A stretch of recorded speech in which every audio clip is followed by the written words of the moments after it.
একটা পুরুষ তখনই কান্না করে যখন নিজের জীবনকে বাজি রেখে পরিবারের জন্য কঠোর পরিশ্রম করে যায়, অথচ তাকে বোঝার মতো কেউ থাকে না।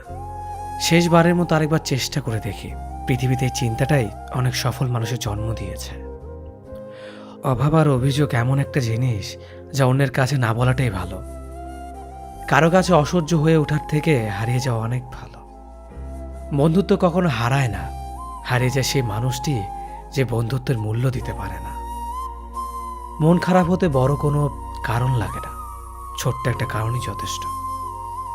অর্থই সব, এটাই নিশ্চিত। অর্থ থাকলেই মনে শান্তি থাকবে। মানুষ পরিস্থিতির কাছে সবসময় অসহায়। মানুষ ইচ্ছে করে কখনো কষ্ট পেতে চায় না, কারো কাছে লজ্জিত হতে চায় না। কিন্তু ভালোবাসলে কষ্ট পেতে হবে যেন মানুষ ভালোবাসতে ভালোবাসে।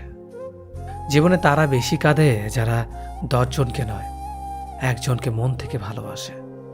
পরিবারের সাথে ধৈর্য রাখা হলো ভালোবাসা, অন্য মানুষের সাথে ধৈর্য রাখা হলো সম্মান করা, নিজের সাথে ধৈর্য রাখা হলো আত্মবিশ্বাস, এবং আল্লাহর সাথে ধৈর্য রাখা হলো বিশ্বাস। কারো ভালো থাকাটা কেড়ে নিয়ে তাকে ভালো থেকো বলে সান্ত্বনা দেওয়াটাও পৃথিবীর সবচেয়ে বড় অপরাধ। যোগাযোগ বন্ধ করে চুপ করে থাকার অর্থ সবসময় অভিমান হয় না, কিছু কিছু সময় সম্পর্ক এগিয়ে না নিয়ে যাওয়ার ইঙ্গিত হয়। এটাই সত্যি। আজকাল মিথ্যে কথার চেয়ে সত্যি কথা বললে সম্পর্ক নষ্ট হয় বেশি। বিশ্বাস ছাড়া কোনো সম্পর্ক বেশি দিন যায় না, হোক না সেটা বন্ধুত্ব কিংবা ভালোবাসা। তুলসী পাতা না হয়ে তামাক